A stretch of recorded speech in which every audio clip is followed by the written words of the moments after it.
Welcome to the deep dive. So if you've been keeping an eye on the tech market lately, maybe the last few years, you've probably seen this huge split happening with AI chips.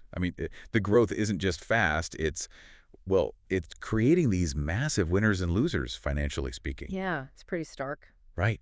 Look at the numbers. Over the last 3 years, you've got the PHLX semiconductor sector index. It's the specialized one. It just screamed upwards. Something like 197%. Astonishing. Yeah. And then you compare that to the NASDAQ composite, the broader market. Still good, but way less, like 114% gain. A big gap. A huge gap.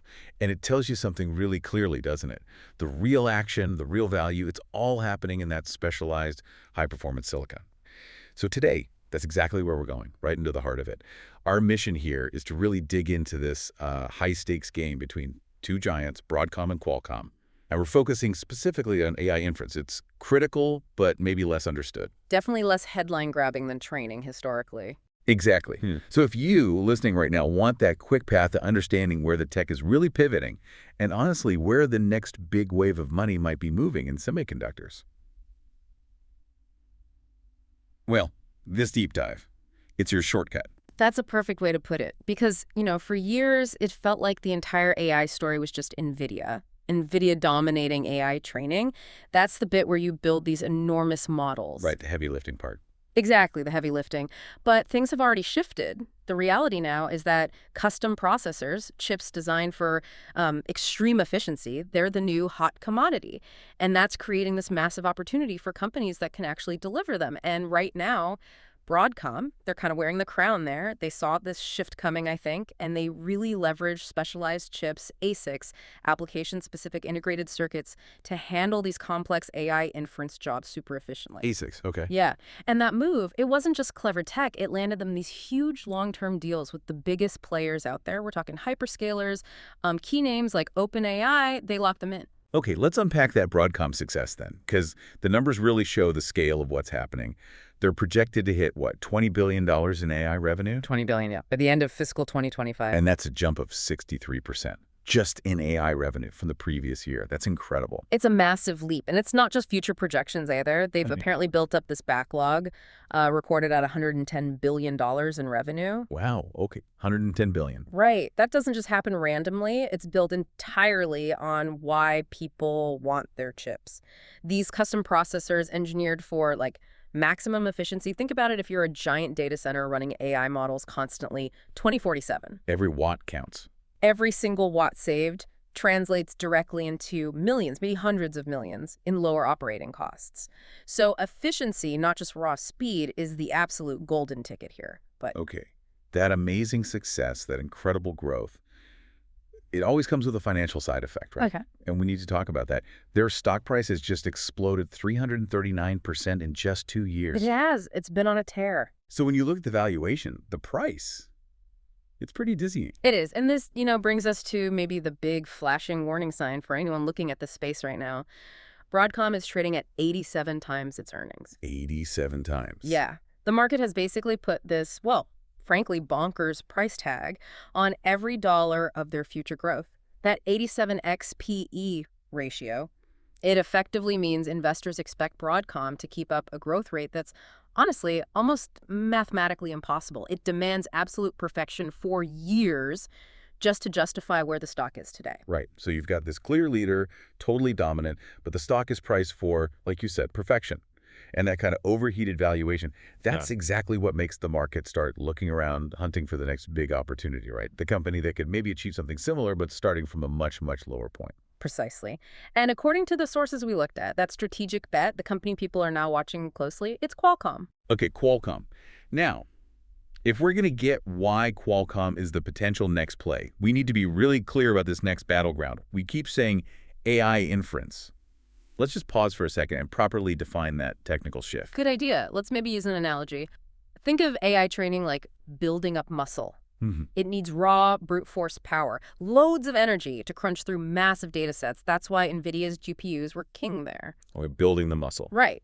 Now, AI inference, that's like using that muscle efficiently out in the real world. It's the deployment stage. The AI model has to make decisions, predictions, often instantly in real time, and usually with a much less power available. So it needs speed, sure, but also low latency and critically low power draw.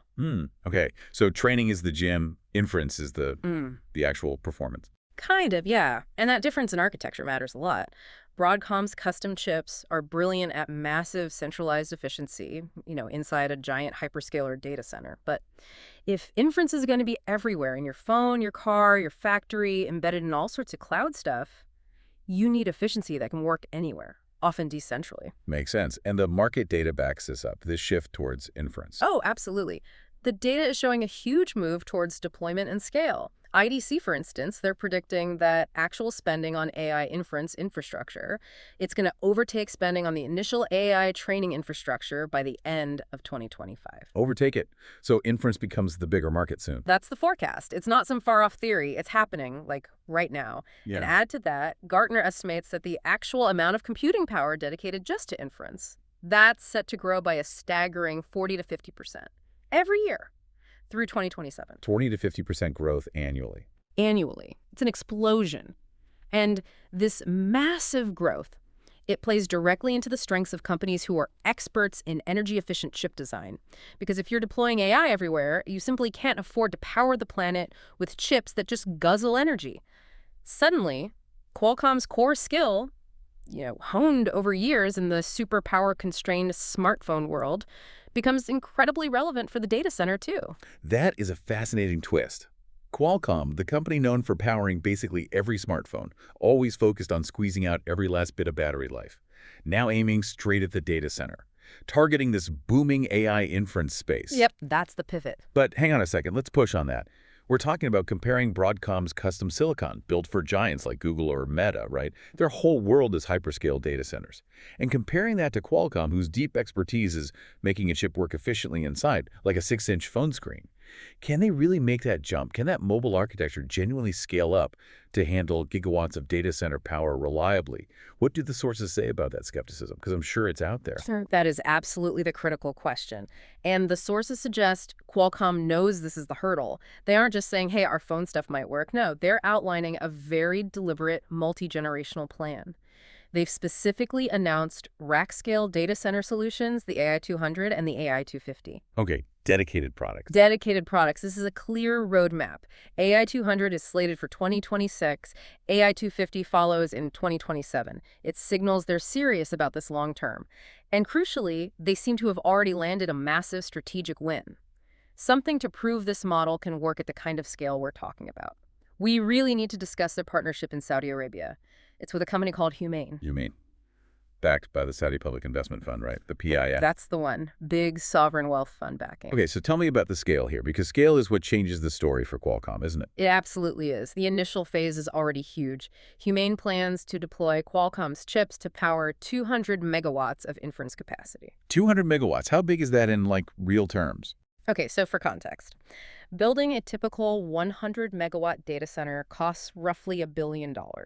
And about 60% of that cost, so $600 million, usually goes just to the specialized chips and related hardware. Got it. So if Humane is deploying 200 megawatts, just doing the basic math suggests this initial deal could unlock something like $1.2 billion in potential revenue for Qualcomm, just from this one partnership right out of the gate. 1.2 billion potential from one deal. That's the potential estimate based on industry benchmarks. Yeah. And that kind of number, it fundamentally changes Qualcomm's revenue outlook. Okay, $1.2 billion potentially, just to start. But you mentioned initial phase. What's the longer-term picture here? Because that's where it could get really staggering. Precisely. Humane isn't aiming for just 200 megawatts. Their plan is to expand that capacity way up to 1.9 gigawatts. That's GW now, not MW, by 2030. Almost 2 gigawatts. And potentially maybe reaching 6 gigawatts by 2034. 6 gigawatts, that's the kind of power infrastructure needed for small cities. If Qualcomm can actually deliver on these chips on their roadmap, we are talking about multi-billion-dollar opportunities just in Saudi Arabia. A win like that, it completely reshapes how the market sees a company, basically overnight. That scale really does change everything for Qualcomm's potential story. Which, okay, brings us right back to the investment side of things. How is the market actually pricing in a potential shift this big? We established Broadcom is trading at that eye-watering 87 times earnings. So when we look at Qualcomm today, right now, What are its multiples? Well, compared to Broadcom, they look almost shockingly modest. Right. Qualcomm's currently trading around 16 times earnings and about 4 times sales. 16 times earnings versus 87. 4 times sales. Sales, yeah, that's night and day. It's a profound difference. And what makes it even more interesting is looking at what Wall Street analysts actually expect right now. The current consensus forecast for Qualcomm's fiscal 2026. It projects really modest growth, like only around 2% growth in revenue and earnings. Only 2%. Yeah. That super low forecast tells you something important. The market consensus today seems to be completely ignoring the potential multi-billion-dollar impact of these big AI inference contracts like Humane. Is just not baked into the price or expectations yet. Okay, so the market's basically saying, we'll believe it when we see it. Mhm. Why? Why ignore a $1.2 billion potential starting contract with maybe gigawatts more down the line? What's the hesitation? It comes down to execution, doesn't it? Qualcomm has announced the AI 200, the AI 250. They've got the Humane deal inked, but the market needs to see those chips actually launch successfully. They need proof that an architecture with roots in mobile can truly handle these massive, mission-critical data center workloads reliably, especially against competitors who are already established there. So the investment case for Qualcomm isn't really about what they're earning today. Not primarily, no. It's more about the optionality, the potential upside provided by their core strength. That low-power design expertise. An expertise that we now know is perfectly suited for where AI seems to be heading, especially with inference. That makes a lot of sense. Okay, Yep. we focused a lot on the huge data center opportunity, the Humane deal.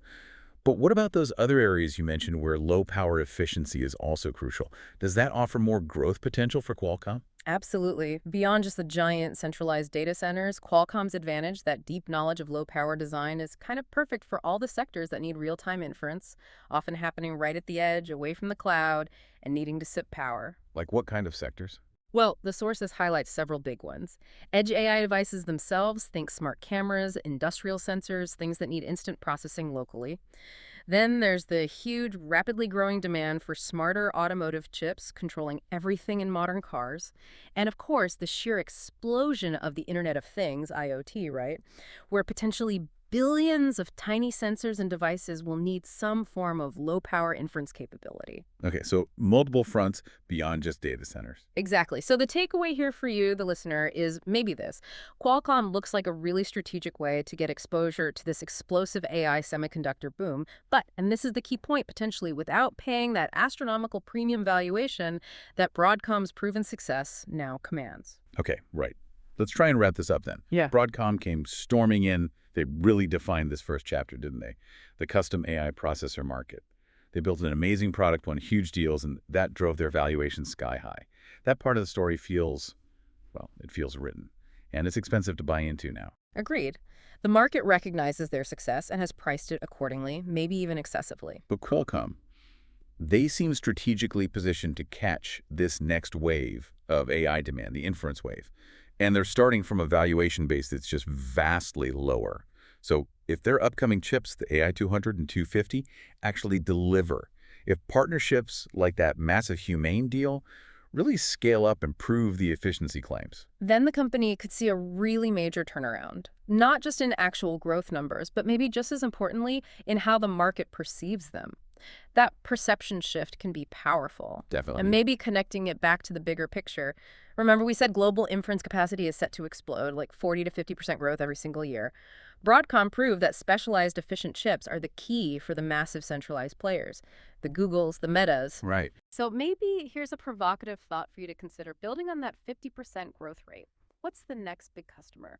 What previously untapped industry, or maybe some specialized application, something beyond just the obvious hyperscalers, is going to suddenly realize it needs gigawatts of dedicated low-power inference processing? Because finding that next big wave of demand, that's where the next Broadcom-level opportunity might just emerge, something to think about.